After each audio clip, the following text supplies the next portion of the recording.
Hi guys and welcome to TechFurb.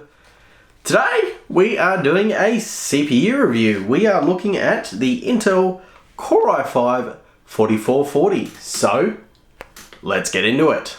Absolutely. I know it's going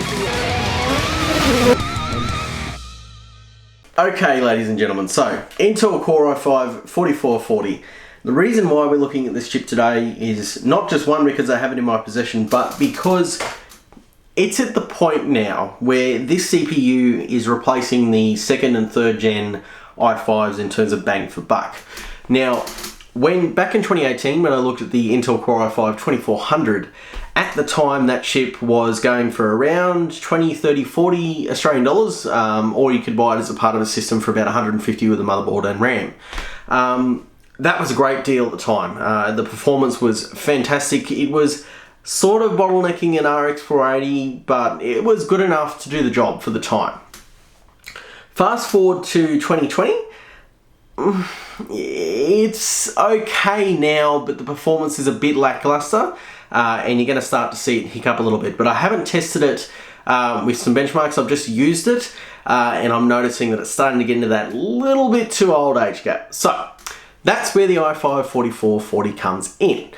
What this chip does is it slots back into that cheapish, under 50 Australian dollars price bracket. You can pick them up pretty cheap on eBay, Gumtree, wherever you need to get them. If you're in the US, they're going to be even cheaper. Motherboards are still readily available for them because a lot of people are starting to ditch their Haswell hardware to go to more modern hardware. And DDR3 RAM still, so the price to performance of DDR3 is again fantastic. You can get a 16 gig kit for virtually, well, it still costs money, but relatively speaking, it's quite cheap compared to DDR4.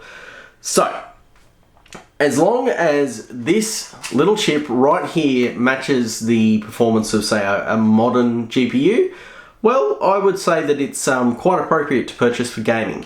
So that's what we're looking at in this video.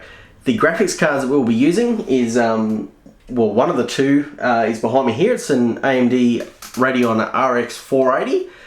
The reason why I'm using that GPU is because it's the mid-range, well, former mid-range card that I have in my possession. I haven't been able to get my hands on a 16 series or a 20 series card yet. So that acts as our mid-range card. The other graphics card is the GTX 1080 that we'll pair it with. GTX 1080 is a generation old now. The 20 series has replaced it.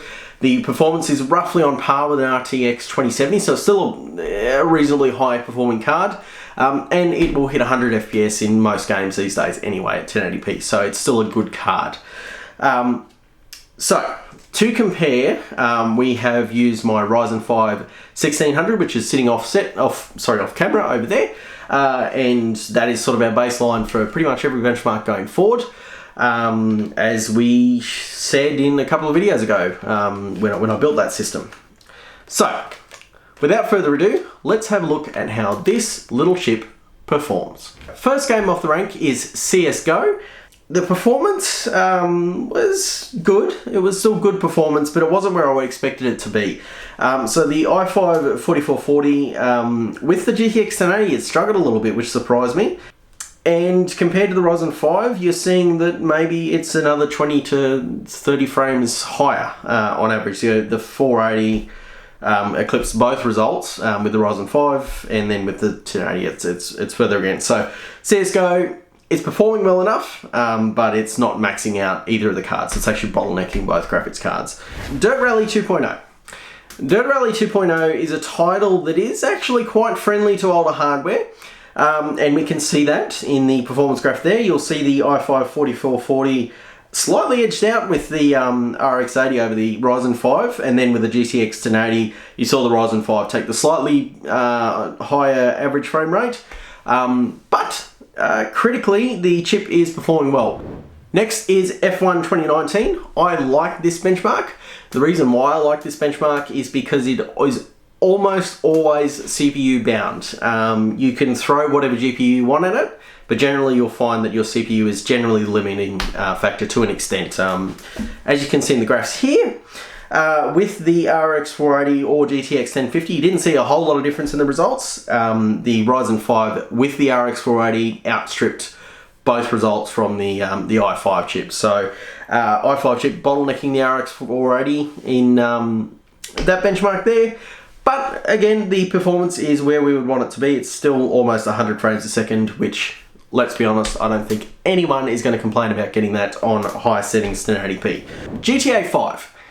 This benchmark, I keep using it because it's an older title, still played by some people, and it also represents, you know, a couple of different titles from that era. So it gives you sort of an idea of how the older titles handle modern and older CPUs. As you can see here, GTA 5, not using those extra threads. So the performance with the RX 480, almost on par with the Ryzen 5. With the GTX 1080, you see a slight jump, but not much. And of course, the Ryzen 5 absolutely killing the i5 once it's paired with the GTX 1080. But again, the performance is around 60 frames per second, and you are not going to complain about having a 60 frames per second a game in GTA 5. It's a fine experience. So the chip is doing the job. PUBG. Now, PUBG getting a little bit older in the tooth. But as we can see here, the i5 4440 struggles a little bit in this title. The 0.1% and 0.1% loadies, they're down a bit. It's stuttering, and this is the theme of this CPU. I noticed with most titles, the CPU, despite having a good single core performance, because it lacks those extra threads, it really struggles in these sort of more modern titles. PUBG performance was okay, but it has moments where the game just sort of hitches and stutters and just sort of freezes and jumps, and it gets a little bit frustrating, but it's not unplayable. You're not going to be completely disappointed, because if you're buying this chip as your main gaming CPU, there's probably a good chance you can't afford much else. So that's ultimately, it's doing a good job for its value, but the performance is not there for the newer titles, so just keep that in mind. Next up, Apex Legends. This title ran well. We did have the slight stutter very briefly when using the i5, but as a whole it performed pretty well. And honestly, it pretty much matched the Ryzen 5 on the averages there. So chip performing as we would expect it to, actually performing better than we'd expect it to. So yeah, no complaints with that one. Battlefield 5 next, and yeah, the i5 4440 struggled with this game. It was on the high preset, but that is not GPU limited, it is CPU limited. So the averages do get a little bit higher when you pair it with the GTX 1080, but you have to remember that a 1080 is a very high performance card. When it gets the chance to stretch its legs, it will pull that average frame rate right up to where it shouldn't be. So it masks the problems of the i5 4440, and I can tell you it did stutter a little bit, but it did the job. It played the game. And ultimately, at this price to performance level, that's what we were hoping. We just want it to be able to run the game. We're okay with it hitching every now and then. We're not expecting silky, buttery smooth 60 frames per second 100% of the time, because it's just unrealistic for an old chip like this. The first of 3 Ubisoft titles that we benchmark with, I have to be very, very, very blunt here. Ubisoft hates 4-core, 4-thread. And it hates low performance or older CPUs. It really struggled. It really, really struggled. It had its stutters, it had its hitches. It managed to keep above 30 frames per second with a RX 480 and a GTX 1080, but whatever that de novo DRM, it really, really hurts the CPU performance. It's just really struggling. But it is running the titles. You're probably just going to have to run it on lower settings, and you have to put up with a couple of hitches and stutters here and there. But as I said, if you're okay with a couple of hitches and stutters, and to be honest, if you're not paying much money, you're not going to complain about it. It's doing well enough to run these titles. Next up, Far Cry New Dawn. This one we saw it average 60 frames per second. Didn't stutter and hitch as much. It actually performed reasonably well in this Ubisoft title. So yeah, I'd have to say it's probably the best performing out of the 3. We now go to the next hard one, which is Ghost Recon Breakpoint. This game is tough on this CPU. Now, the graphs are lying a little bit. With the GTX 1080, there is a couple of sections in the benchmark where the graphics card has a chance to really just stretch its legs. It's no longer limited by the CPU, and it means it drags the averages way up. That is not representative of the true performance of the CPU. When it has to compute things, when it has to make calculations, it struggles.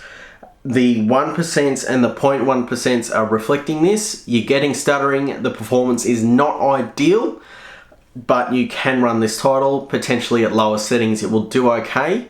But just be warned, if you're playing Ghost Recon or Assassin's Creed, pretty much any Ubisoft title, expect lower performance from this CPU. That is just unfortunately the way it is.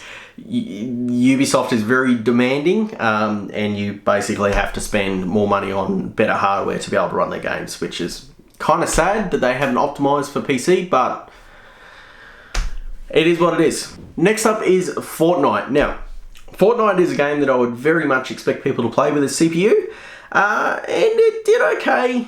Occasional stutters again, but the performance was where you'd expect it to be. The average frame rate was quite good. You just had that slight hitch every now and then. But honestly, no complaints about this game. It runs Fortnite quite well, which you would kind of expect it to because Fortnite is not a stressful game. Next up was Fallout 76. I'm not going to drop this benchmark, but there's not much to say about it. This benchmark has a frame cap of 60 frames per second. The reason why I leave it in there is there may be some people that want to go back and play Fallout 76 now that the new update is out. So, Fallout 76, i5 4440, it does okay, it does the job. That's all you can ask of it. Last benchmark to go, The Outer Worlds. Outer Worlds is an interesting title. You get the hitches, you get the hiccups, you get the stutters. It seems to be a little bit stressful, but it hitches and stutters with every CPU I found. So it's not just the i5 4440.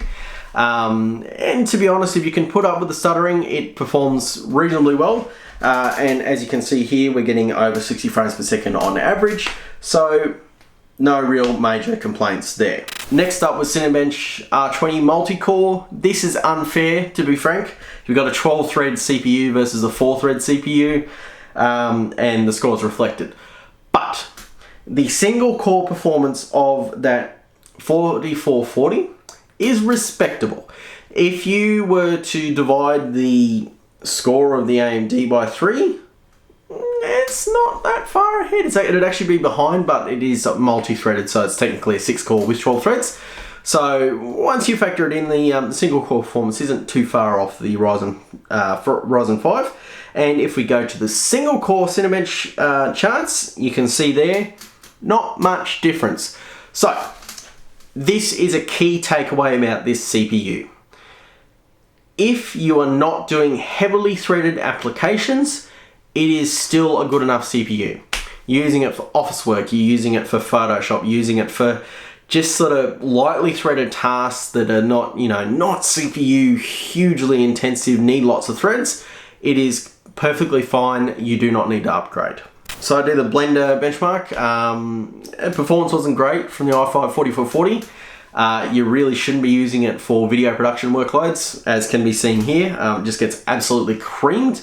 Remembering that lower is better with this this chart, not higher is better. So yeah, it's a four-threaded part. It's not going to do well with rendering. And we go to Handbrake, which some of you may use. This is also relevant for people who are using Plex servers. It's going to use this sort of type of encoding, so it'll give you an idea of how it's going to perform. And it just gets creamed by the Ryzen 5. There's no nice way to put it. But you know what? It's doing a 1080p video in near real time anyway. So to be honest, it's okay. All right. At this point, we have to sort of wrap this up, and let's look at this from two different angles. So we'll start off with the people that are looking at getting into the PC gaming market. This CPU is potentially for you. When I say potentially, it's because of the price factor. You'd be able to build a system around the CPU I'm talking case, power supply, graphics card, the whole lot, probably 600 Australian dollars. And that's using a new graphics card as well. That'll be an RX 570. So that CPU, absolutely fantastic if you're wanting a cheap budget system. However, this will also answer the other question for those who are on the i5-4440. You can go two ways about it. If your GPU is equivalent to a 1660 down, so your 1650 Supers, your 10 series cards, that sort of stuff, the i5-4440 will be able to keep up with those cards. So you shouldn't upgrade the CPU if you're only going to that tier of graphics card.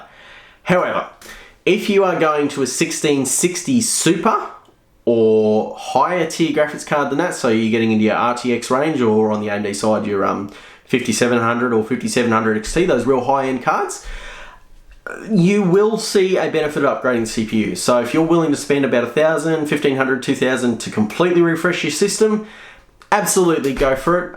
You will see a noticeable difference going to a more modern CPU. Just make sure that you're not going down the Intel path, because Intel at this point they haven't really got any competitive parts in the market. They're either beaten on raw performance or they're beaten on price, with the exception of the 9900K.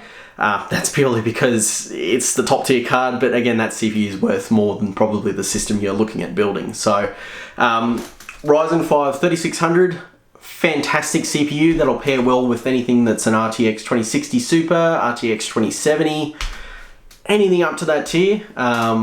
Absolutely build with one of those. If you want to go to the Super God tier, then yeah, sure, go and get your i9 9900K. But I hope that's answered your questions. I really looked forward to doing the Haswell review because I haven't done one yet.